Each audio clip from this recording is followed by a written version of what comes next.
On September 18, the settlement of Bohdanivka in the Russian-occupied Luhansk region was shrouded in dense fog, a natural veil concealing what was about to unfold. Nestled within sparse tree lines and fortified concrete structures, the massive ammunition depot of the 17th Tank Regiment, part of the 70th Motorized Infantry Division, stood as a logistical fortress, supplying ammunition and unmanned aerial vehicles, UAVs, to Russian forces on the Donets front. The depot housed over 19,000 drones, ranging from the high-speed Molnya with a top speed of 124 miles per hour and a 4.4-pound payload, to the Boomerang reconnaissance drone with a 90-minute flight time and infrared camera, the upgraded Vandal Novgorodsky FPV with a 2.2-pound warhead and encrypted remote control, and the Goranich carrying an 11-pound GPS inertial guided bomb. The facility also stored approximately 2,000 Zub K-14 guided tank rounds with a 2.5 to 3.1 mile range, laser-guided propulsion for lethal accuracy against armored targets, 10,000 152mm artillery shells with explosive power equivalent to 13.2 pounds of TNT, 5,000 TM62 anti-tank mines capable of penetrating 3.9 inches of steel, and 20,000 RGD-5 grenades with a 23-foot kill radius. Thousands of 152mm artillery shells, anti-tank mines, grenades, and rifle rounds were also stockpiled, making Bohdanivka a strategic target too critical to ignore. Under cover of darkness, Ukrainian forces, with meticulous preparation and unwavering resolve, executed a drone strike that reduced the depot to ashes in just 20 minutes. The attack not only obliterated the facility, but also disrupted Russia's supply chain, shaking the morale of frontline units. Before diving into today's main story, take 2 seconds to comment 1 if you support Ukraine, 2 if you support Russia, or 3 if you're neutral. Preparations for the assault began weeks earlier in covert Ukrainian bases located roughly 37 miles from Bohdanivka. Intelligence officers working closely with Ukraine's security service, SBU, tirelessly mapped out the target.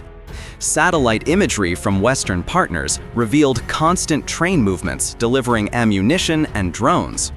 At least 3 656-foot-long trains, each carrying about 50 containers of munitions and equipment, were recorded weekly at a nearby station, underscoring the depot's immense logistical scale.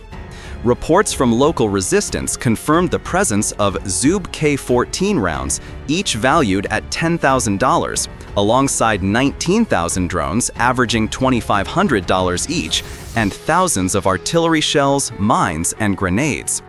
These reports were verified through a network of local spies, including civilians discreetly photographing the depot with smartphones.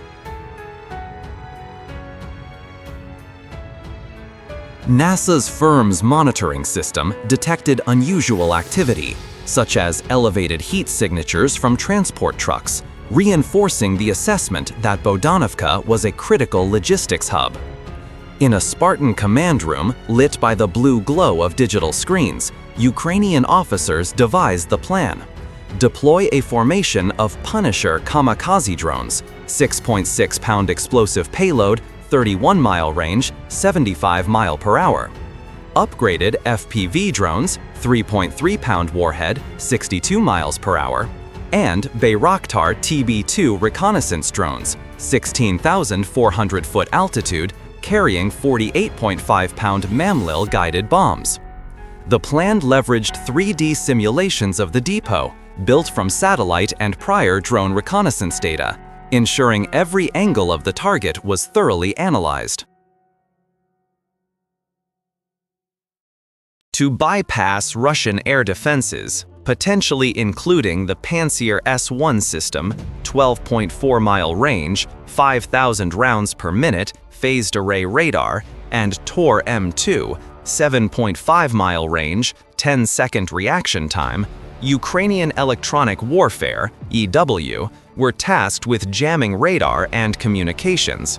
EW systems, including the Krasuka-4 with a 62-mile jamming radius, were deployed to blind Russian radar. The attack was scheduled for 4 a.m., leveraging thick fog to mask the drones and reduce the effectiveness of Russian optical sensors. On the eve of the attack, at a remote clearing surrounded by desolate wheat fields, Ukrainian technicians worked under dim flashlight beams, inspecting every detail of 25 Punisher drones and 15 FPV drones. Each Punisher carried a 6.6-pound high-explosive warhead, equivalent to 9.9 pounds of TNT, capable of breaching 19.7-inch concrete walls.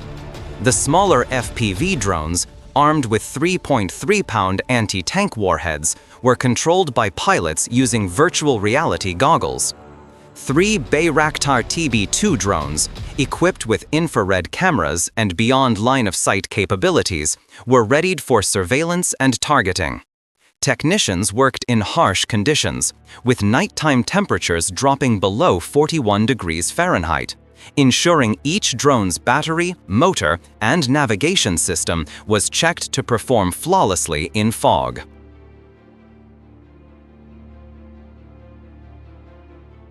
The drones were programmed to fly at low altitudes, below 328 feet, to evade Pantsir-S1 and Tor-M2 radar. An EW team, equipped with M1 radar jammers, operated from an armored truck 12.4 miles from the target.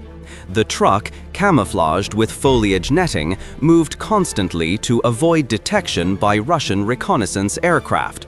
The drone formation was split into 3 groups. The first, 15 Punisher drones, targeted the Zub K-14 and artillery shell storage. The second, 15 FPV drones, hit fuel containers and flammable drones. The third, 10 reserve Punisher drones, was tasked with finishing the destruction. Each group was led by a commander communicating via encrypted channels for precise coordination. At 3:45 a.m., the hum of drone engines broke the silence of the fields.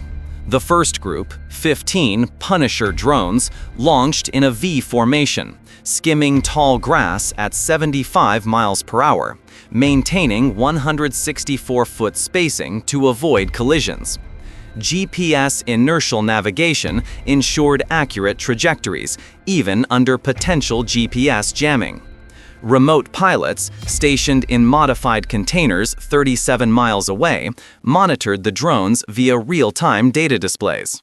The 30-minute flight faced strong northerly winds, causing slight turbulence. One Punisher drone suffered a battery malfunction 12.4 miles into the mission, forcing its remote pilot to switch to autopilot to stay on course. The pilot, with over 500 hours of drone experience, rerouted the drone to a backup path to maintain target lock. The fog, reducing visibility to 164 feet, served as a perfect shield, concealing the formation from Russian optical sensors. However, a Tor-M2 radar, positioned 3.1 miles from the depot, detected faint signals from the formation. Ukrainian EW teams countered by activating jammers, broadcasting decoy signals from the east, tricking Russian radar into believing a large aircraft group, mimicking Su-25 jets, was approaching, diverting their air defenses. Simultaneously, 5 decoy drones, launched 6.2 miles east of Bohdanivka, emitted fake radar signatures to draw fire. The Pantsir-S1, with its high-speed guns and guided missiles, locked on to the decoys, unleashing hundreds of rounds in 30 seconds. 2 decoys were downed, but they succeeded in distracting Russian defenses from the main force. The first Punisher group, flying at 262 feet, approached the depot from the northwest. At 1.2 miles out, pilots switched the drones to attack mode. Bayraktar TB2 signals confirmed the precise locations of storage bunkers, enabling pilots to optimize attack angles. Infrared footage from a Bayraktar TB2 at 16,400 feet showed the depot's concrete walls faintly through the fog. The lead Punisher drone dove at maximum speed, its 6.6-pound warhead slamming into the northern Zub-K-14 bunker.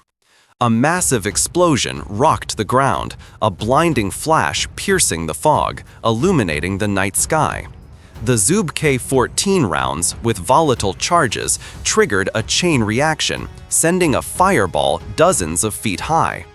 The initial blast shattered a 3.3-foot thick concrete roof, scattering debris that destroyed nearby logistics trucks.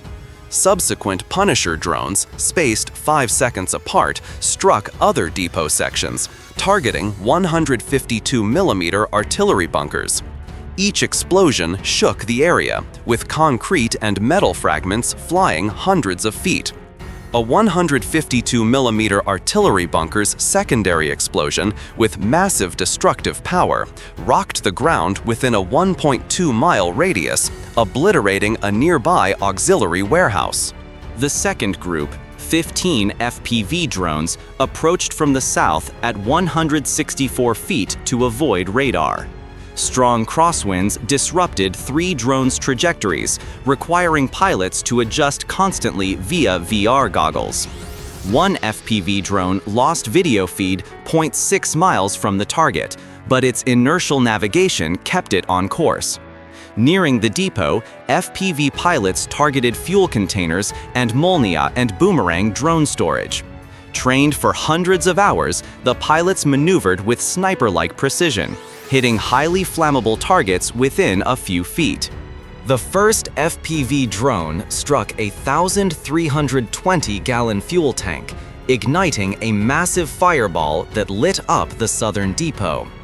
The Vandal Novgorodsky and Goranich drones, with flammable lithium-ion batteries, began exploding, triggering a cascading firestorm. Flames spread rapidly to adjacent fuel tanks, forming a 66-foot-high wall of fire that melted metal drone containers. FPV pilots, with pinpoint accuracy, targeted small objectives like battery stacks or grenade piles, amplifying the destruction. One FPV drone was shot down by a Tor-M2 984 feet from the target, but the remaining 14 completed their mission, turning the southern depot into a sea of flames. Thick black smoke rose, visible from 6.2 miles away, blanketing the sky. Russia's advanced air defenses proved ineffective against Ukraine's tactics. The Pantsir-S1, with rapid scanning radar and high-speed guns, struggled to lock targets, hampered by fog-reducing optical sensor efficiency. Decoy drones continued drawing fire, causing Russia to expend thousands of anti-aircraft rounds, downing only 3 Punisher drones and 1 FPV. Designed for larger aircraft, Russian defenses couldn't effectively counter Ukraine's small, fast drones. EW jammers, operating from an armored truck, disrupted Russian air defense communications, preventing timely coordination. A Tor-M2 near the depot detected the FPV group, but downed only 1 more drone before being overwhelmed by the formation's speed and numbers. Russian troops, unprepared for the sudden attack, descended into chaos as explosions erupted. Many attempted to flee, but chain reactions and dense smoke made evacuation chaotic, increasing personnel losses. As chain explosions spread, Bayraktar TB2 drones relayed real-time footage to the Ukrainian command 37 miles away. Images showed the central and southern depot sections completely destroyed, but an eastern corner housing anti-tank mines and grenades remained intact. The third group, 10 reserve Punisher drones, was immediately deployed. Approaching from the north at 75 miles per hour, they targeted steel-reinforced bunkers. The final Punisher struck an anti-tank mine bunker, triggering a massive explosion that collapsed the remaining structure. As the blast subsided, Bohdanivka was engulfed in black smoke and flames, with debris scattered everywhere. Shrapnel from containers and concrete left a war-torn landscape, with craters several feet deep.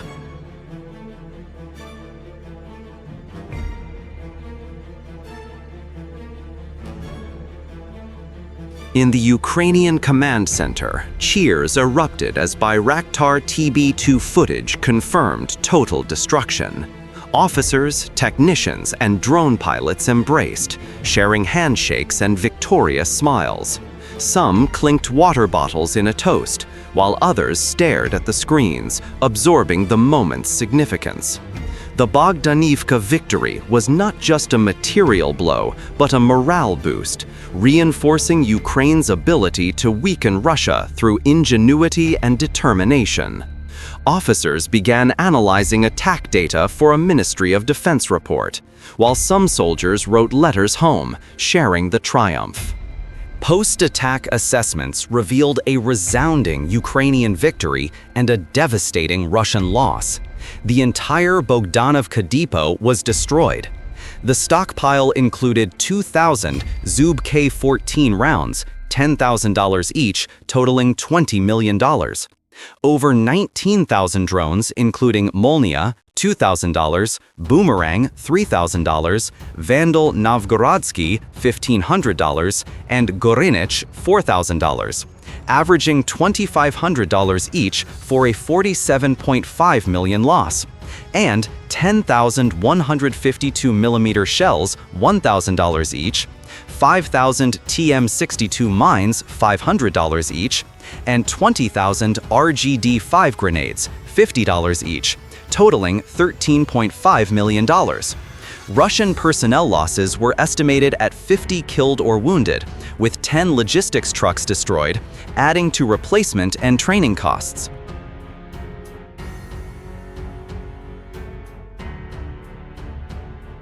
The depot's infrastructure, including concrete structures, trucks, and storage equipment, was valued at $5 million. Russia's total loss reached $86 million, excluding strategic impacts like disrupted Donetsk front supplies, halting offensive operations for weeks. Russia was forced to divert resources from other fronts like Kharkiv and Zaporizhia, weakening those positions. Ukraine's costs included 25 Punisher drones, $10,000 each, $250,000 total, 15 FPV drones, $500 each, $7,500, 3 Bayraktar TB2 operations, $50,000, and EW equipment, $100,000, totaling $407,500, just 0.47% of Russia's loss. Additional personnel and logistics costs, estimated at $50,000, remained minimal compared to the damage inflicted.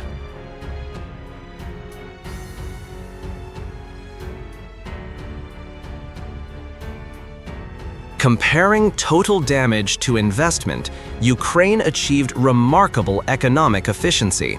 With a $407,500 investment, Ukraine inflicted $86 million in damage, a 1 to 211 ratio. Each dollar spent cost $211 in Russian losses. Russia not only lost the depot, but faced strategic setbacks, with replacement and redeployment costs potentially doubling the initial loss to over $150 million, including transport and new troop deployments. This disparity highlights Ukraine's effective use of low-cost technology, precise intelligence, and innovative strategy in an asymmetric strike. The Bohdanivka operation had far-reaching impacts.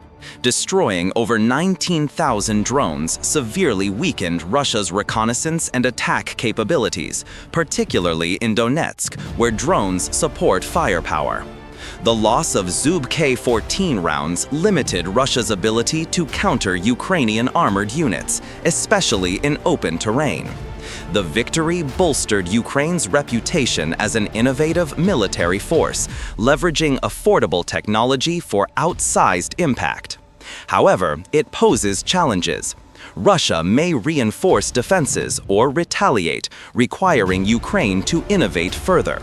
Ukrainian analysts predict Russia could deploy S-400 systems or increase Su-35 patrols, forcing Ukraine to develop stealth drones or enhance nighttime attacks. Still, the flames of Bohdanivka stand as a symbol of Ukraine's resilience and ingenuity in defending its homeland.